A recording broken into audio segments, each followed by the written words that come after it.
The three laughing Monks, तीन हंसते हुए बुद्धा। सो बहुत पुरानी बात है कि चीन के अंदर में तीन जो है मॉन्क्स होते थे, और वो ना कभी किसी से कोई बात नहीं करते थे।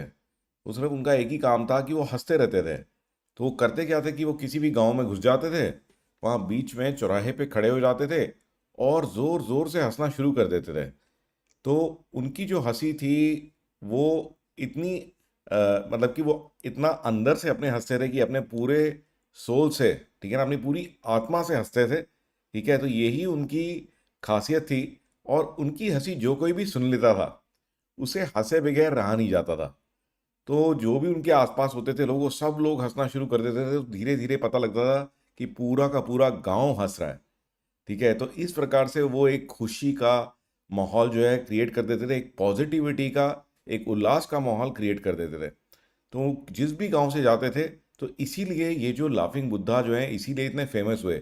द थ्री लाफिंग बुद्धा, जिसकी स्टैचूज भी मिलती हैं जगह जगह, आज तक आप देख रहे हैं कि ऐसा इनका इम्पैक्ट था।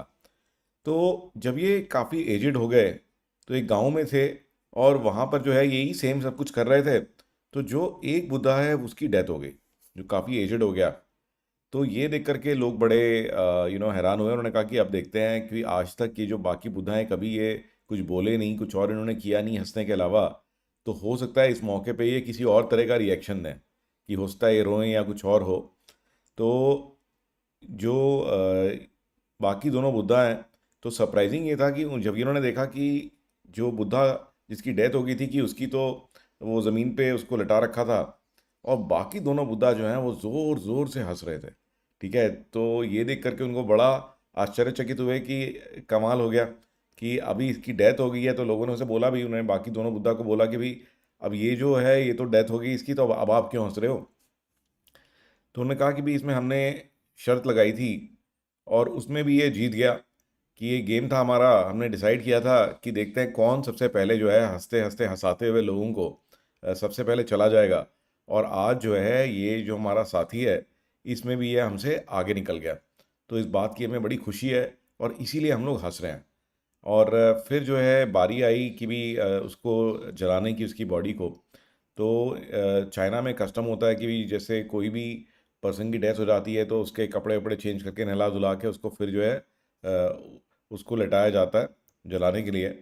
बट जब इस बुद्धा की बारी आई, तो इसने पहले ही उन्हें बोल दिया था कि अगर मेरी डेथ हो जाती है तो मेरे को ना कोई कपड़े मेरे ना चेंज करे, क्योंकि मैं इतना हंसा हूँ, तो मेरे में इतनी प्योरिटी है कि मेरे को कभी किसी गलत चीज़ ने, गलत विचार ने कभी छुआ ही नहीं। तो इसलिए मेरे कपड़े बदलने की कोई ज़रूरत नहीं है। तो उसको कपड़े बदले बगैर ही जो है जब उसको जलाया गया, तो फिर एक और अद्भुत चीज़ हुई। सडनली लोगों ने देखा कि आतिशबाजी होनी शुरू हो गई, सब जगह जो है रंग बिरंगी आतिशबाजी फैल गई, और लोग देख करके उसको भी जो है मंत्रमुग्ध हो गए। ठीक है, they were very very happy to see that, और सब लोग जो है अगेन और एक खुशी का माहौल फैल गया। तो जो बुद्धा था, उसने अपने कपड़ों में जो है पटाखे छुपा रखे थे कि जब ये मुझे जलाएंगे, तो अगेन मैं किसी ना किसी तरीके से जो है जो लोगों को और खुशी दे पाऊँ। तो ये जो स्टोरी है, इसका मॉरल क्या है? इसका मॉरल यही है कि हम लोग जो है ना बहुत सारी छोटी छोटी चीज़ों को लेके डे टू डे में परेशानी क्रिएट कर लेते हैं, अपने लिए भी और दूसरों के लिए भी। छोटी छोटी बात पे नाराज़ हो जाना, और छोटी छोटी बात पर जो है अपने आप को परेशान कर लेना कि ये नहीं हुआ, वो नहीं हुआ। और हम लोग ये भूल जाते हैं कि जो भगवान ने आपको जो गिफ्ट दिया है, जो लाइफ दी है, तो ये ह्यूमन लाइफ जो है ये अपने आप में एक बहुत बड़ी गिफ्ट है। तो after 84 lakh birth you got this. ठीक है ना, 84 लाख जन्म के बाद आपको भगवान ने शरीर दिया, और इसलिए दिया कि आप जाएं और पूरी ज़िंदगी को पूरी तरह से एंजॉय करें। ठीक है, तो जैसे कहते हैं ना, गो विद द फ्लो, जो हो रहा है उसका साथ दीजिए, आपके अच्छे के लिए ही हो रहा है। और हर एक चीज़ में अच्छा देखते हुए उस हर एक पल को पूरी तरह से एंजॉय करें, जो भी काम कर रहे हैं उसको पूरी तरह से एंजॉय करें। और फ्यूचर के बारे में सोच के, फ्यूचर की टेंशन ले ले करके अपने लिए आपका प्रेजेंट मोमेंट को ख़राब ना करें, और जी भर के हंसें। तो मैं तो कई बार जो है जब यूट्यूब पर चला जाता हूँ, और वहाँ पे तो लाफ्टर के लिए और प्रैंक्स वगैरह के लिए बहुत सारे साइट्स हैं। कभी भी आपका मूड अपसेट हो, इमीडिएटली सही हो जाएगा। तो यही आज की स्टोरी का जो है मॉरल है। और आज की एक छोटी सी टेक टिप मैं आपको देना चाहूँगा। तो व्हाट्सएप हम सब लोग यूज़ करते हैं।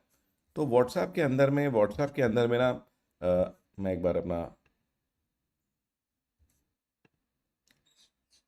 तो ये व्हाट्सएप में आप देखेंगे कि व्हाट्सएप के अंदर में ना हमारे को एक फीचर दिया गया है, इसका नाम है डिसअपेयरिंग मैसेजेस। तो कभी अगर आप सीक्रेट मैसेज भेजना चाहें, जैसे अगर मेरे को ये साहिब को मैसेज भेजना है, तो ये थ्री डॉट्स पे क्लिक करें, यहाँ पे डिसअपेयरिंग मैसेजेस का टैब आएगा। अब यहाँ पर जो है आप ना चूज़ कर सकते हैं कि जो आप मैसेज भेज रहे हैं वो 24 आवर्स में, 7 डेज़ में, 90 डेज़ में वो अपने आप डिसअपेयर हो जाएगा। तो इससे क्या है कि आपका जो मैसेज है वो कल को कोई मिसयूज़ नहीं कर सकता, किसी को दिखा नहीं सकता। तो आप ये वाले इस तरह से इसको ऑन कर सकते हैं, और ये इसको इंडिविजुअल चैट में ऑन कर सकते हैं। चाहें तो इसको डिफ़ॉल्ट मैसेज टाइमर को अगर आप कर देंगे ऑन, तो फिर ये सारे के सारे मैसेजेस आपके डिसअपेयर होने शुरू हो जाएंगे। तो ये आपकी चॉइस है कि आपको सारे मैसेजेस सारे चैट्स में करने हैं, या किसी भी पर्टिकुलर पर्सन या ग्रुप में जा करके आप डिसअपेयरिंग मैसेजेस को आप ऑन कर सकते हैं। तो आई होप कि आपको आज का ये टेक टिप पसंद आया होगा। I look forward to seeing you tomorrow with another amazing story.